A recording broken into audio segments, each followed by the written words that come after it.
चलिए आगे बढ़ते हुए बात करेंगे पूरी रथ यात्रा के बारे में। उड़ीसा के पुरी में विशेष प्रसिद्ध भगवान जगन्नाथ रथ यात्रा का उत्सव दूसरे दिन भी चरम पर है। शुक्रवार को लाखों श्रद्धालु भगवान जगन्नाथ, भगवान बलभद्र और देवी सुभद्रा के दर्शन और उनके रथों को खींचने के लिए पुरी की ग्रैंड रोड पर बड़ी संख्या में पहुंचे। प्रशासन के अनुसार दूसरे दिन करीब 10 लाख श्रद्धालुओं ने रथ यात्रा में भाग लिया। बारिश और उमस भरे मौसम के बावजूद श्रद्धालुओं की आस्था में कोई कमी नहीं देखने को मिली और सुबह से ही जय जगन्नाथ के जयघोष के बीच पुरी के पूरे भक्तिमय माहौल में डूब गया। गुरुवार को रथ यात्रा की शुरुआत पारंपरिक धार्मिक अनुष्ठान के साथ हुई थी, लेकिन पहाड़ी अनुष्ठान में हुई देरी और शाम होने के कारण तीनों रथ अपने निर्धारित गंतव्य गुंडीचा मंदिर तक नहीं पहुंच सके। सुरक्षा और श्रद्धालुओं की सुविधा को ध्यान में रखते हुए प्रशासन ने यात्रा को बीच में ही रोकने का निर्णय लिया। इसके बाद तीनों देवताओं और को उनके अपने रथों पर ही विराजमान रखा गया और पूरी रात विशेष पूजा अर्चना तथा सुरक्षा व्यवस्था के बीच उन्हें रथों पर ही विश्राम कराया गया। शुक्रवार सुबह निर्धारित समय पर पूजा अर्चना के बाद रथ यात्रा की शुरुआत की गई। हजारों सेवायतों और लाखों श्रद्धालुओं ने रस्सियां पकड़कर रथों को आगे बढ़ाया। बारिश के बीच भी श्रद्धालुओं का उत्साह देखना लायक था। प्रशासन और स्वयं सेवकों ने पूरे मार्ग पर सुरक्षा, स्वास्थ्य सेवाओं, पेयजल और भीड़ प्रबंध की विशेष व्यवस्था की ताकि यात्रा बिना किसी बाधा से आगे बढ़ सके।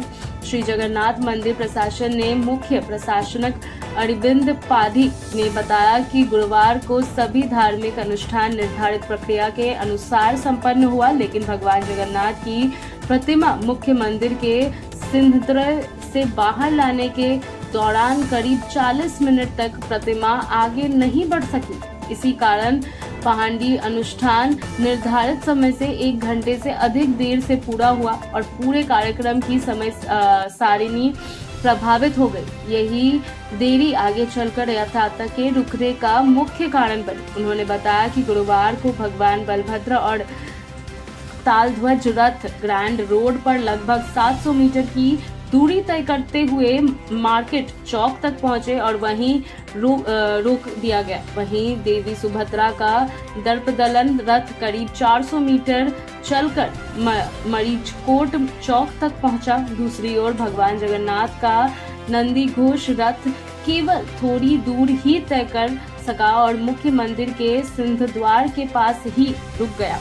तीनों रथों को वहीं सुरक्षित रखा गया और रात भर देवताओं की विशेष सेवा और पूजा की गई। रथ यात्रा के दूसरे दिन भी श्रद्धालुओं का उत्साह कम नहीं हुआ। सुबह से ही देश के अलग अलग राज्यों के अलावा विदेश से आए श्रद्धालु ग्रैंड रोड पर एकत्रित होने लगे। कई श्रद्धालु पूरी रात पुरी में रुककर अगले दिन रथ खींचने का इंतजार करते रहे। धार्मिक मान्यताओं की है कि भगवान जगन्नाथ के रथ को खींचने से विशेष पुण्य की प्राप्ति होती है और जीवन से सुख समृद्धि का आशीर्वाद मिलता है।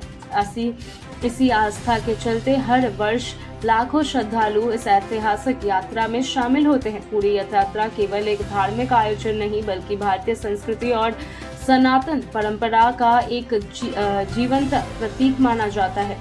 इस दौरान भगवान जगन्नाथ, भगवान बलभद्र और देवी सुभद्रा अपने भव्य रथ पर सवार होकर मुख्य मंदिर से लगभग 3 किलोमीटर दूर स्थित गुंडीचा मंदिर की यात्रा करते हैं। वहां कुछ दिनों तक विराजमान रहने के बाद वे पुनः बहुधा यात्रा के माध्यम से श्री जगन्नाथ मंदिर लौटते हैं। श्रद्धालुओं की भारी भीड़ को देखते हुए प्रशासन ने सुरक्षा के व्यापक इंतजाम किए हैं। हजारों पुलिसकर्मी, केंद्र सुरक्षा बल, आपदा प्रबंधन टीमों, अग्निशमन दल और चिकित्सा कर्मियों को विभिन्न स्थानों पर तैनात किया गया है। सीसीटीवी कैमरा, ड्रोन निगरानी और कंट्रोल रूम के जरिए पूरे आयोजन पर लगातार नजर रखी जा रही है। स्वास्थ्य विभाग ने कई अस्थायी चिकित्सक शिविर भी बनाए हैं ताकि किसी भी आपदा स्थिति से तुरंत निपटा जा सके।